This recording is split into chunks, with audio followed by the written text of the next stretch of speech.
Folks, we now have with us in the room Roy Williams of North Carolina. Coach, an opening statement, please, and then we'll start with Q&A. You'd think after 3 knee surgeries in 11 months, you'd give us a stool to sit on or something up here. No, feel good. This is not my favorite day of the year, but you got to get through it. And I know it's big and important for the ACC, but just to let us make sure we're clear about where we stand. I'm having double crowns on my teeth tomorrow in a dentist's office for 2 hours. And I'm going to enjoy tomorrow a hell of a lot more than I'm enjoying today. So let's make sure we know where we stand. This is my favorite time of the year. We've had 16 practices. One of the reasons this has been so pleasant this year is because I don't hurt every step I take like I did last year. Tomorrow's my right knee is 5 months old, and I like that part because I'm not limping around, not hurting, not having to sit down. My first 42 years as a coach, I never sat down on the basketball court one time. And last year I had to sit down about every 10 or 15 minutes for 30 seconds and then get back up and do it again. But it's a good group that I'm working with. I stole Rick Pitino's line and told him, I said, guys, Bryce Johnson and Marcus Page are not going to walk through that door. You've got to do it. And that's the whole thing about our team. We had 6 guys that played a lot of basketball for us last year that were complementary players. How can they step up now when the defense is aimed at them?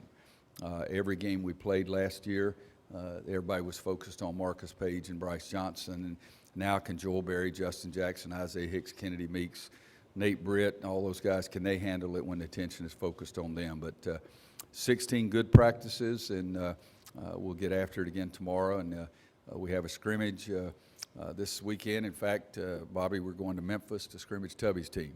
And so we'll have some fun there and try to get something. Coach, your first question will come to our left, second row, right in front of you.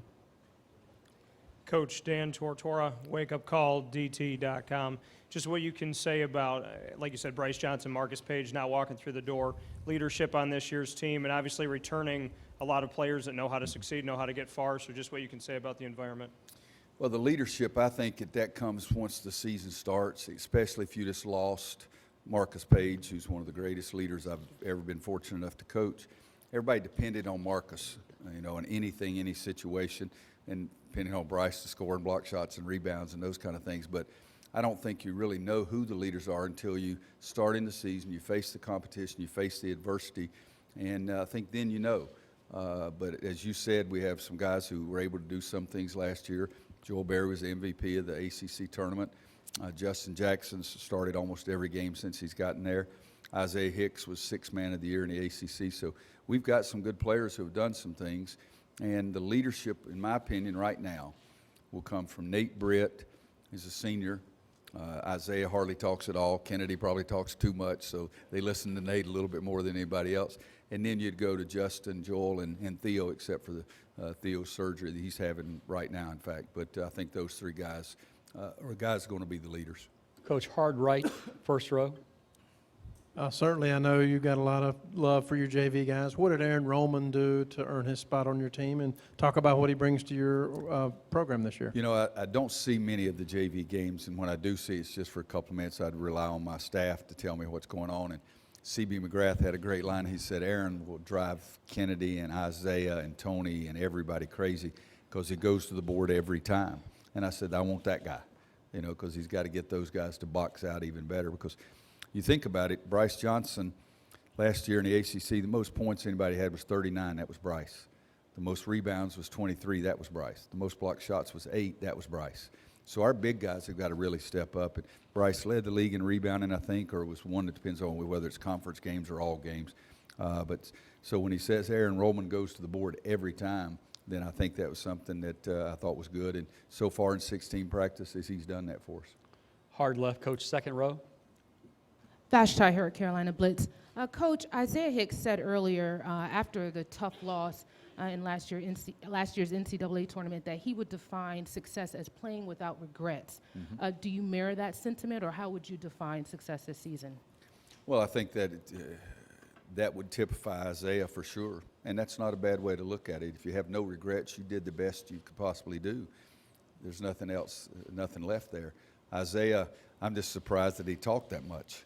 That's the biggest thing, but I thought we were going to have to get heart transplant for him when I told him he was going to have to come and do this day. He about panicked for sure. But no, you know, success is defined by many different people, many different ways. And I want to have no regrets either. I mean, that's it for me. I want to make sure that I did everything I could possibly do, and then I can accept. And the other thing is, your success is not just dependent on you. Your success sometimes is dependent on what other people do. And I didn't choose to blame anybody or say we screwed it up the last play. I chose to congratulate Chris Jenkins for making a big-time shot, because everybody, especially the Carolina fans, they think we're in control of everything. You know, but Duke has something to do with that, and we play Duke, and Virginia has something to do about that. We play Virginia and Wake and State and Georgia Tech, everybody. And so, but to me, that's a very good way. If you've done everything you can do, you can live with it. You know, if we had, if in the huddle we'd have said, okay, everybody get out of the way and let Ryan Arts or Diacono drive it to the basket and lay it up, you know, and they did that, that'd been something different. But we tried to make sure that we got him to give the ball up. Tried to make sure they didn't throw any long pass, and the kid made a great shot, so I can live with that. Coach, very back of the room, camera stand near the door where you entered. Hi, Coach. Mario Sacco with WSYR out of Syracuse. Six different years, all the way in the back, right in the middle. Sorry. Okay. Coach. I have no, okay. Straight on. Sorry. Okay. Past 6 years, 6 different league champions, but all the coaches so far have said this might be the deepest this league's been this year. What are your thoughts on that? Well, 15 teams. I was assistant coach in the ACC when it was 7. You know, this is a whole different ball game out there right now, and the depth of the success of the teams in this league is off the charts. You can talk about Duke, North Carolina State. We're all within 30 miles there. And you start talking about Florida State, you start talking about Virginia, Notre Dame, and all these things. The league is so much different. 15 teams that you have to be ready to play every single night. For 2 years, Tony Bennett did an incredible thing with Virginia's program for 2 years. You know, they won the league and they in convincing fashion, and they're going to be just as good this year as maybe they were in the past couple of years. Mike's team at Duke is off the charts with the quality of the talent of their freshman class, and 4 guys that had great success for them last year. So I can go on and say really good things about every team, but the easiest way to say it to me, and Dave and Bobby would understand this, there'll be other people that say, oh, another league is better, another league is better. There's not one of those guys that wants to coach in the ACC, I can tell you that.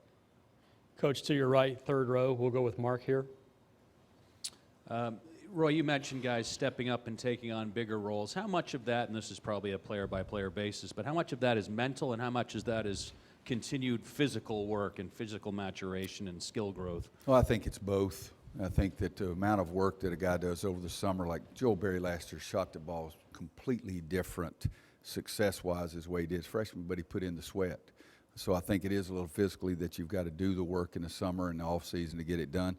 And then the mental part of it is hopefully gaining confidence.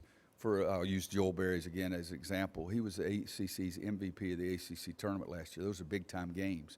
That's going to make him even better. He has more confidence. He has more of a feeling that I can do this at any level. Justin Jackson's got to be able to do the same thing. Isaiah Hicks has got to do the same thing. Isaiah, on a physical part, you know, he averaged 6.2 or 7.2 fouls, I forget which one it was, every 40 minutes. So he's got to stay in the game. You know, so it's the mental part of him of being a senior and being more experienced and being able to do that. Coach, to your left, third row. Hey, Jeff Jones, CBS North Carolina. When Isaiah was here, he told us that the way last season ended motivated him through the whole offseason and continues to motivate him now. I'm sure that comes from within, but is that the end of last season? Is that something that you remind these guys about still? Well, it's what we talked about in the locker room 30 minutes after, 10 minutes, 5 minutes after the game, whenever we had a chance to talk. So I think most of the kids did use that as fuel throughout the course of the entire summer. And I kept telling them every time I see them, are you working hard? You know, are you doing what you want to do? Are you going to have any regrets? And I think that now I don't think you can talk so much about what happened last year because it's a new team, new leaders, new people. Every now and then you'll say, hey, guys, you know how much fun it is down at the end? I think you can still say that and say, well, then how did we get there at the end? It's because we worked our tails off. And so at some moments you can use that as motivation or get to remind them of it. Coach, your last question will come from the camera, first row to the right. Hey, Coach. Kate Sweeting with Time Warner Cable News in Syracuse. you know, when you look at Syracuse, they have about usually 6 guys on the defensive side, but now they're saying they're one of the deeper teams. Jim Boeheim saying this is one of the best teams that he's coached. What do you think might make them a little more dangerous this year on the defensive side of the ball, especially if they're able to press a little bit more with the length that they usually have? Well, if he says it's one of the best teams he's ever had, you know, he doesn't usually brag very much, so it should worry everybody. It's what it should be. I don't know some of the new guys that they got at the end of the spring signing period or anything like that.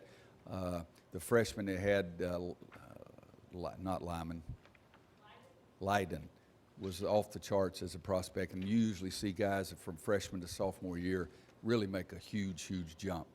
And I see that could potentially happen right there. But if Jimmy is going to say those kind of things about his team, again, he's one of the guys that usually poor mouths things. All right, so if he's saying that, he's pretty doggone confident as well. But, you know, last year they hardly pressed at all, and yet that got them to the Final Four. So that meant they practiced it. They just didn't use it in a game very often. But that really bothered Virginia for about a 6 or 8 minute stretch and changed the whole course of the basketball game. So they will have some more length. I've seen their roster and all that kind of stuff too. But, you know, once the games start, then you get a chance to evaluate the other teams more so. Coach, thank you very much. Thank you, guys. Folks, Clemson is due up next.